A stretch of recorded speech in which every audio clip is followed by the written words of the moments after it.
পৃথিবীতে সেরা শব্দ মা। মায়ের সাথে কখনো কারো তুলনা হয় না।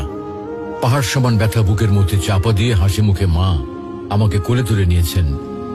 আমি যখন মায়ের গর্ভে আসি, প্রথম 4 ও 5 মাস আস্তে আস্তে বড় হতে থাকি। তখন মা কোনো খাবার খেতে পারত না।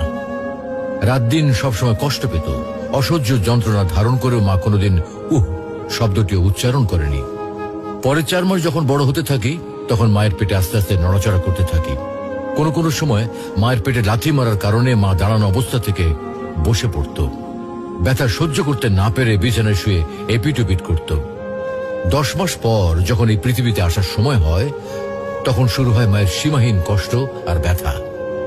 একজন মানুষের নির্ধারিত আছে সে কতটুকু ব্যথা সহ্য করতে পারবে। সন্তান প্রসবের ব্যথা নিয়ে বড় বড় চিকিৎসা বিজ্ঞানীরা বলেন একটা মানুষ সর্বোচ্চ 45 ইউনিট ব্যথা সহ্য করতে পারে। এর উপরে হলে হয়তো সে মারা যাবে, আর তা না হলে অজ্ঞান হয়ে পড়বে। যখন মা আমাকে প্রসব করে তখন তার ব্যথা হয় 60 ইউনিটের মতো, যা আমাদের দেহের 206টি হাড়ের মধ্যে 20টি হাড় একসাথে ভেঙে গেলে যে ব্যথা অনুভূত হয়। এতটুকু ব্যথা সহ্য করে মা আমাদেরকে এই পৃথিবীতে আলোর মুখ দেখান। মায়ের ঋণ কিভাবে শোধ করবো আমি? আমার গায়ের চামড়া দিয়ে মায়ের পায়ের জুতো তৈরি করে দিলেও তার এই ঋণ এক বিন্দু পরিমাণও শোধ করতে পারবো না।